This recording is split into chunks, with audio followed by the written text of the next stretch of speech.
Assalamualaikum warahmatullahi wabarakatuh, sahabat matematika. Pada kesempatan kali ini, kita akan membahas perbedaan antara permutasi dan kombinasi. Karena jika kita berhadapan dengan soal, maka soal itu tidak memberitahu apakah masuk kategori permutasi atau masuk kategori kombinasi. Sementara nanti rumus yang digunakan itu berbeda. Oke, sekarang perhatikan permutasi. Permutasi itu adalah penyusunan R anggota atau R unsur dengan memperhatikan urutan. Sementara kombinasi, penyusunan dari R unsur atau R anggota tanpa memperhatikan urutan. Jadi jika permutasi itu urutan diperhatikan, kalau kombinasi urutan tidak diperhitungkan. Jadi misalnya seperti ini. Ada susunan AB. Antara AB dengan BA itu dihitung berbeda karena di sini urutan diperhatikan. A dulu baru B, yang ini B dulu baru A.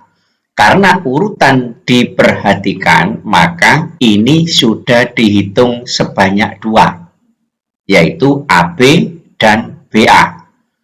Sementara yang ini karena tanpa memperhatikan urutan, maka antara AB dengan BA itu dianggap sama. Yang penting kalau yang ini memuat A, yang ini juga memuat A, yang ini memuat B, yang ini memuat B.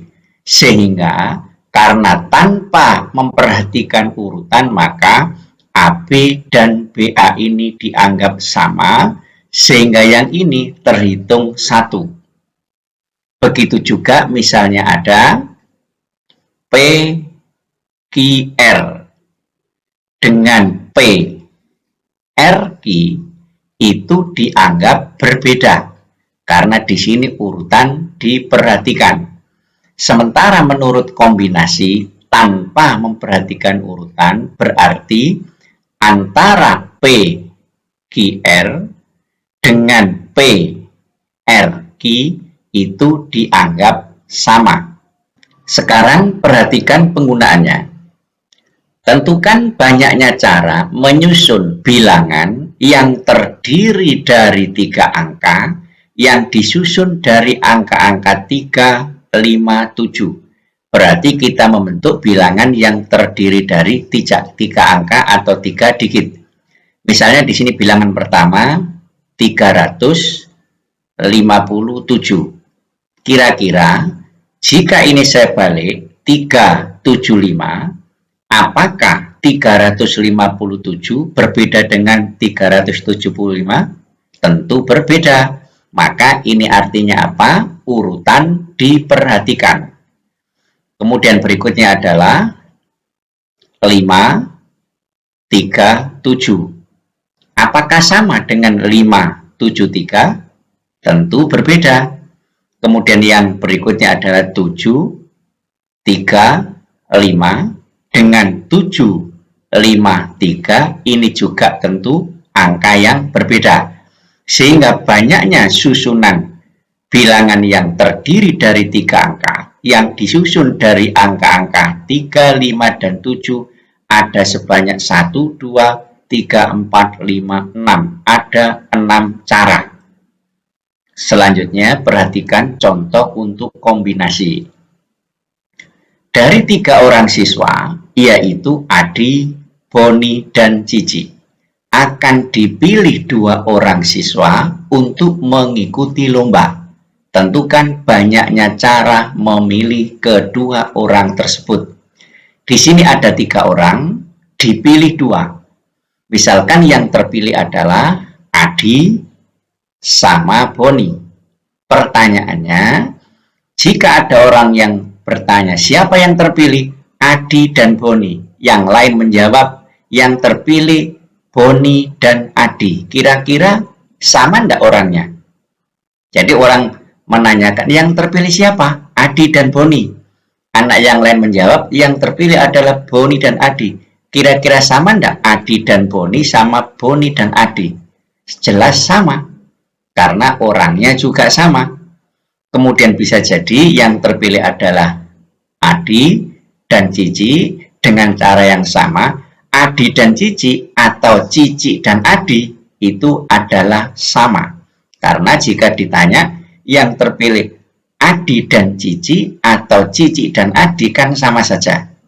Kemudian bisa juga yang terpilih Boni dan Cici, Boni dan Cici sama saja dengan Cici dan Boni. Jadi ini dihitung satu, dihitung satu, dihitung satu, sehingga di sini banyaknya cara memilih 2 orang dari 3 orang siswa ada 3 cara. Selanjutnya, perhatikan permutasi. Permutasi itu rumus yang digunakan seperti ini, yang kombinasi rumus yang digunakan seperti ini. Sekarang soal yang tadi kita gunakan rumus ini, apakah jawabannya sama? Tadi soalnya seperti ini, tentukan banyaknya cara menyusun bilangan yang terdiri dari 3 angka yang disusun dari angka-angka ini. Berarti dari 357 ini diambil 3 angka, sehingga di sini bisa kita tuliskan 3 yang tersedia diambil atau permutasi 3. Jadi 3 ini yang ini berasal dari banyaknya angka yang tersedia, kemudian 3 yang ini banyaknya angka yang diambil atau yang disusun. Sama dengan menggunakan rumus itu berarti 3 faktorial yang ini dibagi 3 dikurangi 3. Faktorial kita sederhanakan, 3 faktorial dibagi 3 dikurangi 3, 0 faktorial. Sama dengan 3 faktorial berarti 3 kali 2 kali 1, 0 faktorial adalah sama dengan 1. Sehingga di sini sama dengan 3 kali 2 kali 1 diperoleh 6. Jadi banyaknya cara menyusun bilangan yang terdiri dari 3 digit yang diambil dari angka-angka ini ada 6 cara dan hasilnya sama dengan yang kita peroleh pada bahasan sebelumnya. Selanjutnya, untuk kombinasi ini soalnya sama dengan yang tadi, tetapi sekarang kita gunakan rumus ini. Di sini 3 orang siswa dipilih 2 orang. Berarti N-nya sama dengan 3, kemudian R-nya sama dengan 2. Artinya 3 kombinasi 2. Dari 3 orang diambil 2 orang. Kita gunakan rumus 3 faktorial dibagi, ini dikurangi 3 dikurangi 2 faktorial dikalikan dengan ini. R tadi berapa? R-nya adalah 2 faktorial. Sama dengan 3 faktorial dibagi 3 dikurangi 2, 1 faktorial kali 2 faktorial yang ini. Sama dengan 3 faktorial dibagi 2 faktorial. Karena ini hasilnya 1, sekarang 3 kali 2 faktorial, ini adalah 3 faktorial, dibagi 2 faktorial, ini habis dibagi sehingga diperoleh 3. Jadi ada 3 cara dan hasilnya sama dengan pekerjaan kita sebelumnya. Sekarang perhatikan contoh yang pertama. Tentukan banyaknya cara memilih 3 orang siswa dari 8 orang siswa yang akan ditunjuk sebagai pengurus kelas yang terdiri dari ketua, sekretaris, dan bendahara.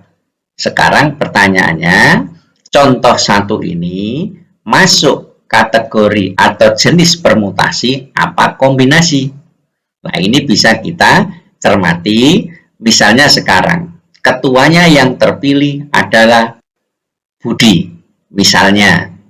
Kemudian, sekretaris yang terpilih adalah Andi.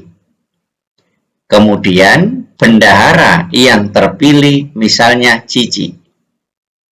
Sekarang, alternatif lain, misalnya ketuanya adalah Andi. Yang terpilih sebagai sekretaris adalah Cici.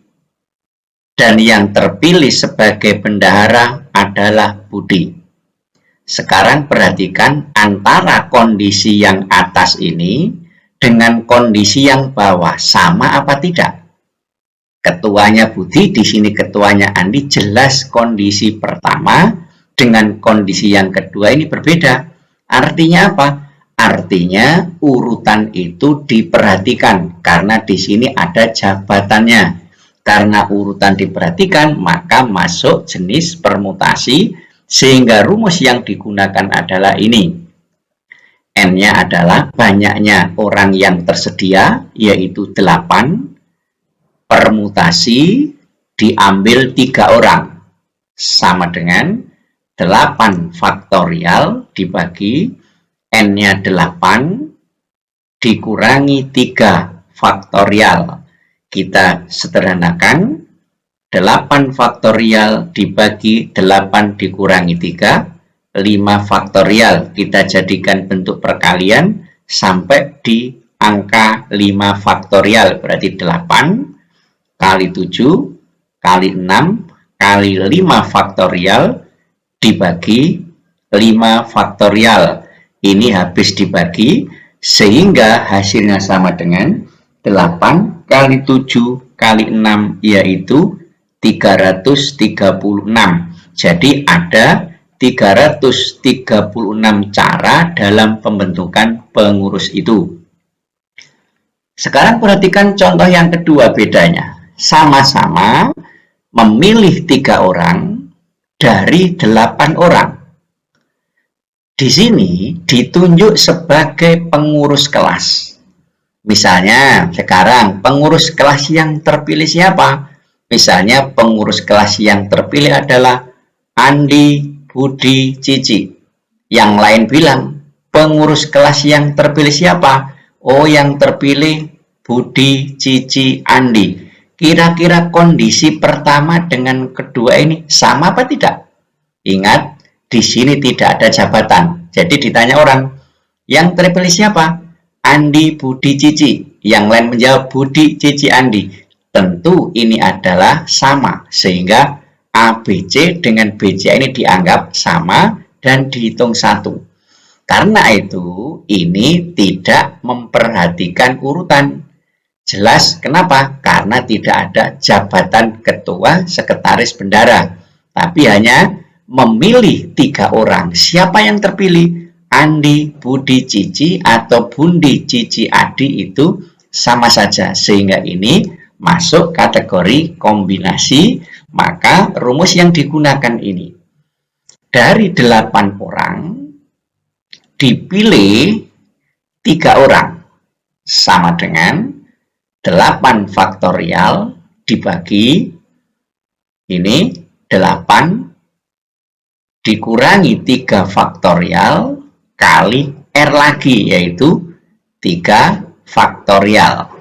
Kita sederhanakan sama dengan 8 faktorial dibagi ini dikurangi biasa 5 faktorial kali 3 faktorial. Kita jadikan dengan menggunakan definisi faktorial 8 kali 7 kali 6 kali 5 faktorial dibagi sampai 5 saja. 5 faktorial kali 3 faktorial ini kita uraikan menjadi 3 kali 2 kali 1.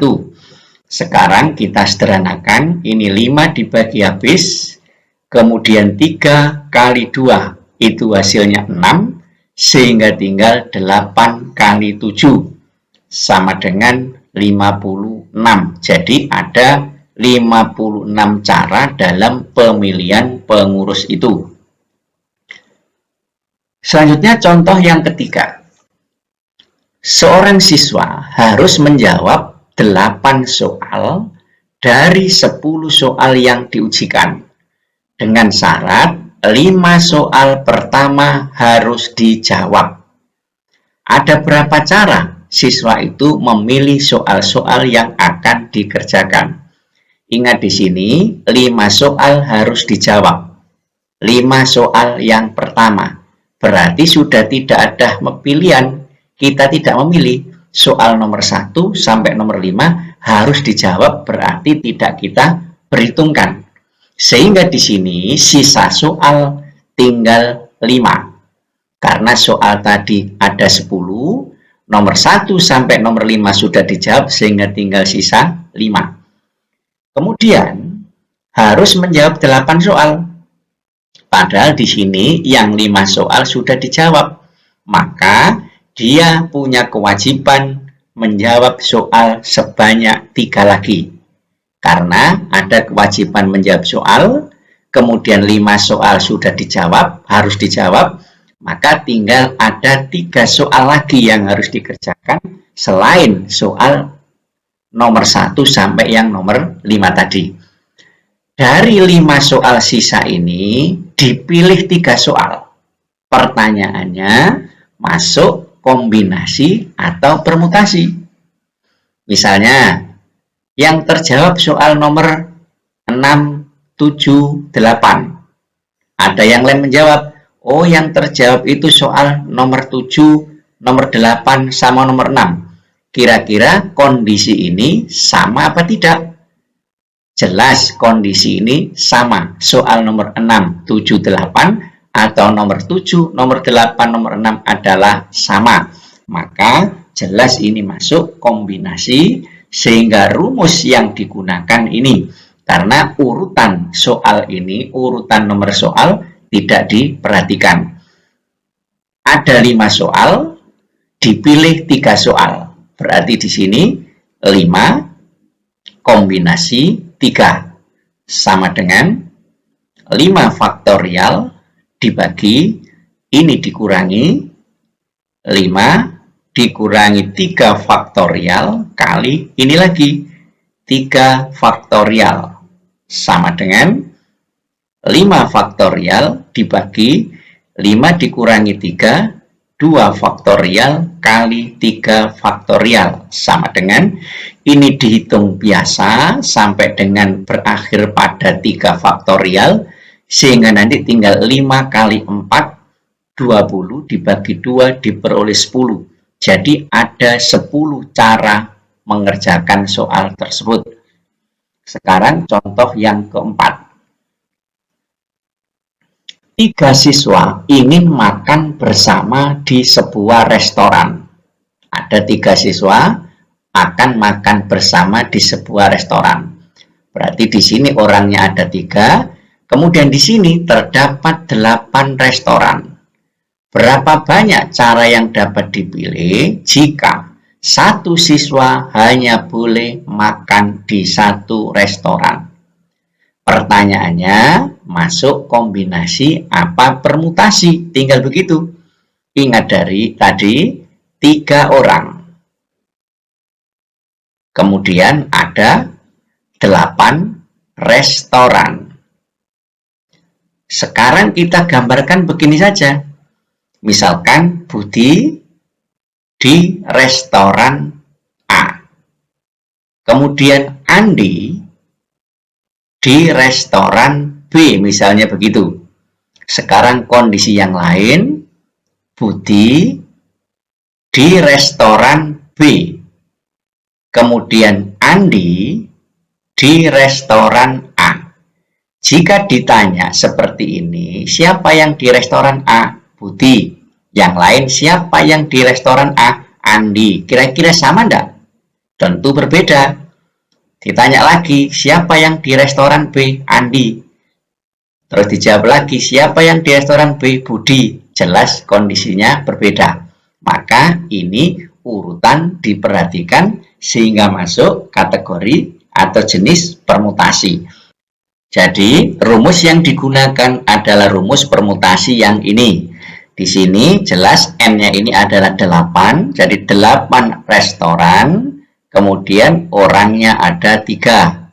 Sama dengan 8 faktorial dibagi, ini dikurangi 8 dikurangi 3 faktorial. Sama dengan 8 faktorial dibagi, ini dikurangi 8 kurangi 3, 5 faktorial.